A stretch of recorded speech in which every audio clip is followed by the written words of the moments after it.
Deportations are inevitable. I think he's gonna be referring to the same stuff that Donald did with ICE in US, but this is gonna be like a British version of ICE. Let's hear it. All of Britain's major political parties are now trying to prove their authenticity on one single issue: deportations.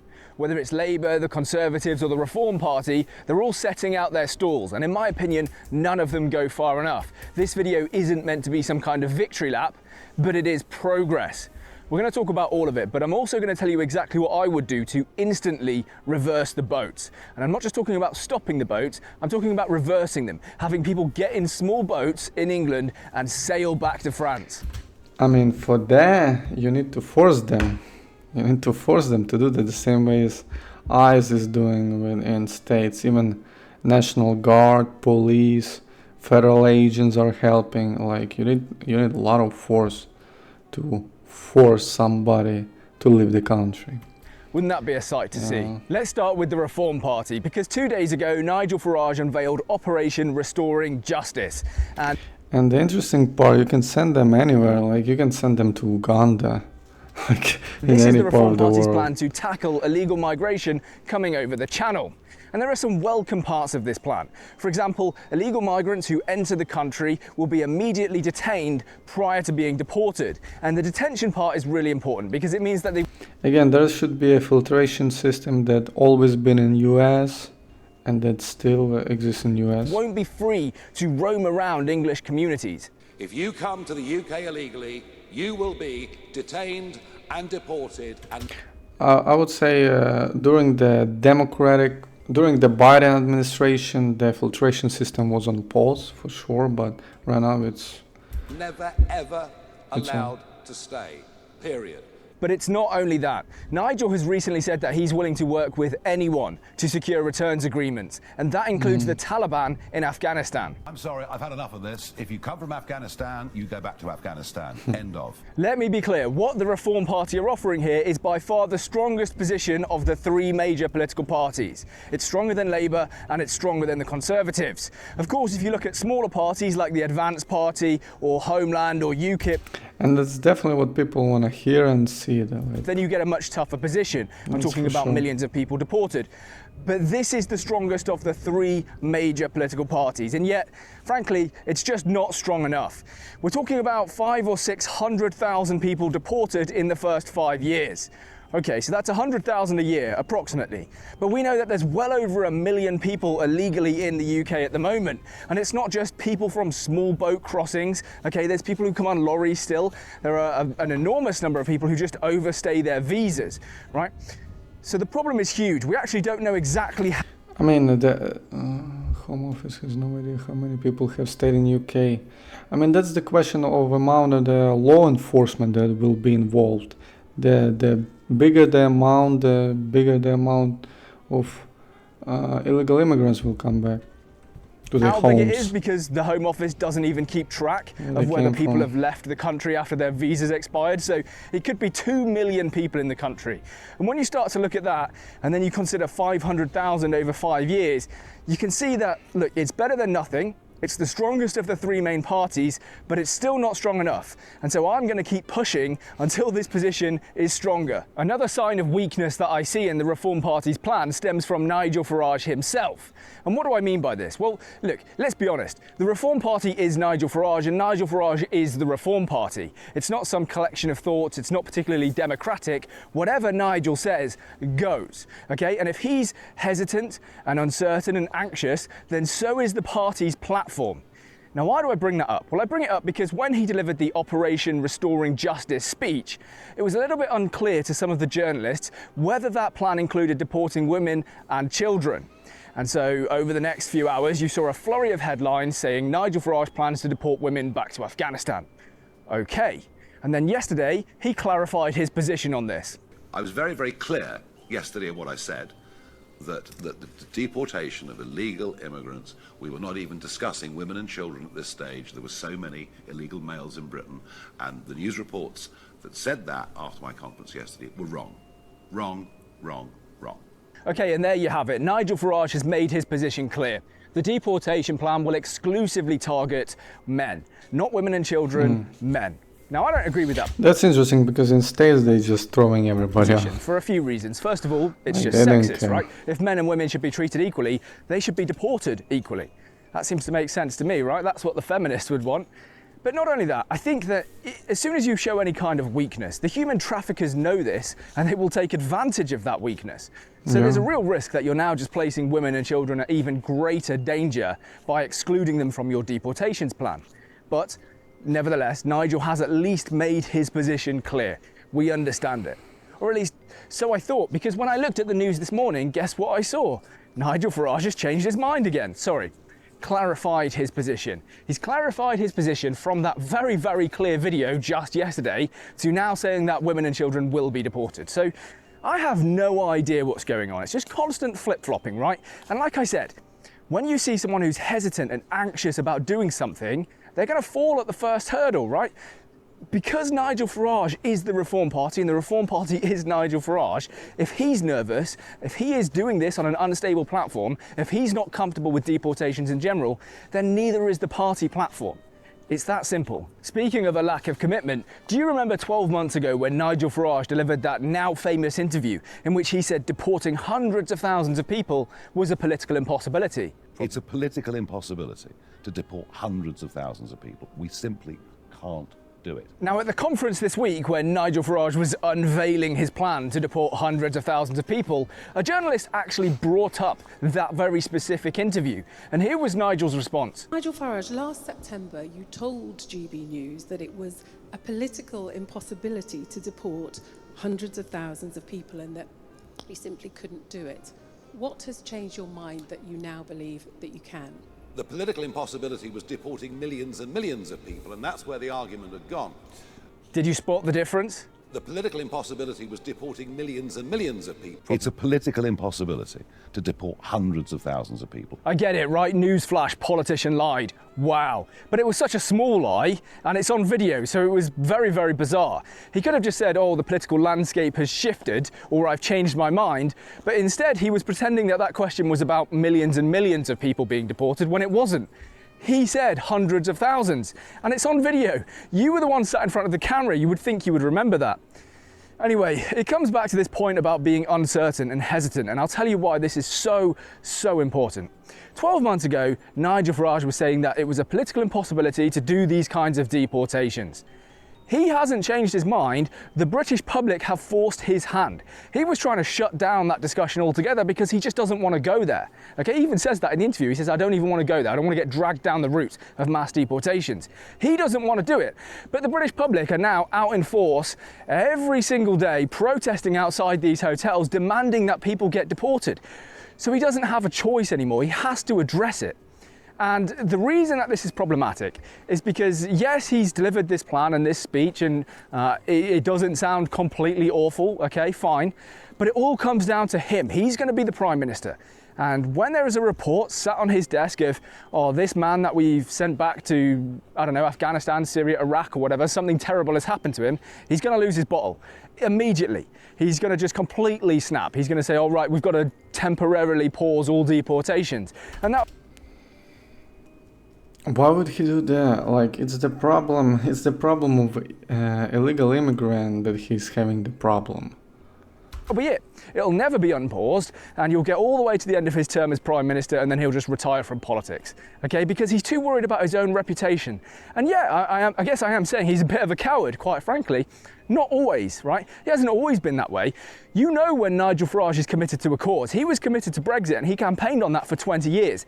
This is not a cause that he is committed to, okay? He's arrived at this brand new position of doing deportations, apparently in the last few months, okay? I just don't buy it. I do not buy it at all. He doesn't want to do this. And if someone doesn't want to do something, they will fall at the first hurdle. I promised in this video I would tell you how to reverse the boats, and I will. This is how I would do it, and it's very simple. Simplicity is key to making any plan work. Ask anyone who was in the military, they will tell you that that is in fact true. You want simplicity. The Taliban have already said that they're willing to work with the British government to take Afghan deportees back to their country. Okay, but what if we did an even bigger deal with the Taliban? What if we said to them, would you be willing to take all of our illegal migrants back to your... Imagine if Taliban gonna pay money to UK government for deportation. in Afghanistan, like. Or country. That would be crazy. In return, we'll pay you £1,000 or whatever amount of money is agreed upon per person that we send there. And the only rules are that you have to leave them alone for, say, 28 days, so they've got time to get out of the country if they want to. Now, what am I saying here? Am I saying that we're going to end up sending 1 million people to Afghanistan? No, because this is where the genius part comes in. Most of the illegal migrants in this country, probably all of them, do not want to be deported back to Afghanistan. So by the time you've sent 10, 15... Hey, in US, we send them to a goddamn Uganda, we send them to a goddamn Brazil, we send them everywhere. Soon we're gonna be sending them to North Korea. 20,000 people. In exchange for something, obviously, because it's human resource at the end of the day. People there, they will look at it and That's go, oh God, they're serious, I really need to get out of the UK. And they're going to start fleeing of their own accord. If they've got passports, they're probably just going to go back to their home country, like say Albania or Pakistan, right? If they don't have passports, they're going to be going all the way down to the south coast of England and getting on dinghies to sail back to France. I'm completely serious, it would reverse the boat. This is also simple in a way that you don't have to try and secure 30 or 40 or 50 returns agreements with all of these different countries. You just do one. You just do one with Afghanistan. This is by far the cheapest and like literally just throw them to Afghanistan, whatever. most cost-effective way to whatever gonna happen to them, it's their problem. do this, because people will deport themselves. That's what you want, right? You want people to deport themselves. If we have to go and physically drag every person out of the country and put them on a plane and get them out, that's going to cost a fortune. But if we can encourage them to leave of their own accord with this looming threat of, hey, you're probably going to Afghanistan, that's better. That works for us. So I think this plan is really good. Of course I do. I thought of it myself. If you're French, you probably don't like the sound of this, but... I mean, in US we had 1.6 million self-deportation after a Trump order with whole ICE thing. It was 1.6 million self-deportation, like voluntarily. So it can work. It can work in UK for sure. Look, we've sent you £500 million and your police do barely anything to stop the boats leaving your shores and coming to the UK. So if you send us £500 million, we'll do exactly the same back, aka very little. And I know you're not going to want to hear that, but that's just the reality. I'm English, okay? I want these people out of England, and if that means them getting on a dinghy and going to France, so be it. I've said in the past, I don't blame people in Calais for just letting it happen because you don't want them there either. Well, we don't want them. So if they start getting on dinghies and going back to France, sorry, it is what it is. You then have to lobby your government to do something about it. I mean, UK is not in the European Union, so, you know. Look, I think this is a good plan. Like I said, I thought of it myself, so naturally I'm going to be biased towards liking it. I mentioned this in a video like 3 or 4 months ago and everyone was like, oh, that's ridiculous, you can't do a deal with the Taliban. Well, guess what? The Taliban are saying, yeah, we'll work with you. Nigel Farage is saying, okay, well, I'll work with you. Even Keir Starmer is now saying, actually, I'd like to work with the Taliban too. Hey, Taliban about to become a middleman for international deportation system. Yeah. So things have moved on, and I think there'll be far fewer people now willing to tell me that this idea is ridiculous and I'm a monster for even saying it, because I think it is the best thing that we could do. Speaking of Labour and the Tories, I had a lot more to say in this video, but I feel like it's already going to be too long, so I'll make it brief. Labour and Keir Starmer have been putting out a series of posts over the last few days trying to prove how tough they are on deportations. They've been putting out like deportation propaganda, which is kind of hilarious for a left-wing party because they see the mood of the country. They know the direction this is going. The vast majority of people want to see illegal migrants kicked out of the country. Again, the problem, it took him too long. A lot of damage was done. Like, that's why nobody trusts him anymore. And it's not just happening in the UK, it's happening in America he had and plenty Germany. Of time. He had plenty of time, but he decided to wait. In Italy and everywhere, right? Everyone feels the same way. Get these people out. The Tories, yeah, they've come out and said, oh, if you come here illegally, you should be detained and deported. Whatever, you were in government for 14 years. Nobody could take you seriously. You oversaw the most destructive wave of immigration that I think any country ever has had to deal with. The only possible exception could be 2015. Man, we said same thing about Biden. He was in the government for like 40 years or something. The amount of the problems he created is just enormous. With Angela Merkel saying, you know, we're schaffen das, right? So I think that nobody's going to take the Tories seriously. Of course they're not. And that brings me to the point of... Like, we need new leaders. We need something fresh. Why is all of this happening now? And I'll tell you why it's happening now. First of all, the British public, right? The British public have been out protesting. They've been making their voices heard. They've been putting flags everywhere. They're showing that we're not going to put up with this for much longer, so you better do something about this. We really are sick of it. And that's why all of these parties have shifted towards this one policy that dominates everything they're talking about, deportations, right? The second part is nothing else works, okay? Rishi Sunak came in and said that he was going to stop the boats or whatever. Keir Starmer, he was talking about smashing the gangs. Have you noticed he doesn't even say that anymore? Because it clearly hasn't worked. Whatever he was trying to do to smash the gangs, it isn't doing anything. This year is a record-breaking year for the number of illegal migrants who are crossing into the country. So whatever your plan was, it isn't working. Clearly, the only thing left to do is simply detain and deport people. There's nothing else. The gloves have to come off here. They have to go home. It's as simple as that, right? And the last thing is, people are becoming During the Biden administration, US had, I'm pretty sure, 10 million illegal immigrants entering the country by the official data. Ties into the first point, but people are... I don't know how accurate, but like during the whole Biden administration as a president. Becoming way more radicalized. Like I saw a Sky News article titled, "Is it time to put gunboats in the Channel?" And this is something that I heard Asmongold mention in one of his videos. He said that eventually it's not going to be stop the boats, it's going to be sink the boats. And I think people are getting there, right? If they're going to be doing the same, what they're doing to Somali pirates. Like, not the Sky News. That's going to be a bloodbath, man. Talking about putting gunboats in the Channel, then yeah, that's the point that people are getting to, because what's a gunboat going to do to stop a dinghy other than, well, I don't know, use its guns, right? So yeah, the mood is very obvious. It's very, very clear what people want. But it's not just that they want it, because they've expressed this will that they want lower immigration for the last 70 years. The thing that's changed is that people are now taking to the streets. They're visibly angry. They're acting on their anger. It can no longer just be contained by calling people far right or racist or whatever. These things aren't working anymore. So the government now feels a sense of desperation. It actually has to do something to tackle the problems, and that's why... I mean, yeah, he's right. When things are changing from words to actions, yeah, it's time to change. Yeah. All of these parties are sort of changing their minds, changing their tunes. Never trust the Tories. Labour are a hot, wet mess. The problem with reform is Farage, as I've mentioned. I think he's a bit of a flip-flopper. He's trapped in, I don't know, 2013 or something. Very, very strange. Times have moved on. The sooner he recognises that, the better. And then you've got the smaller parties, and I would like to see one of the smaller parties, whether it's Homeland, UKIP, or Advance. Obviously, I haven't spoken about them here in this video very much, but I would like to see one of them gain a stronger foothold. Looks like it's probably going to be the Advance party, right? Because Tommy Robinson has come out in support of them. Elon Musk has endorsed the Advance party. Now, if Elon Musk puts his money where his mouth is, even if he just gives them $5 million, which to Elon Musk is nothing, absolutely nothing. Like, he will not even notice that. He'll just say to his accountant, yeah, send them $5 million. He'll have no idea which account it's even come out of.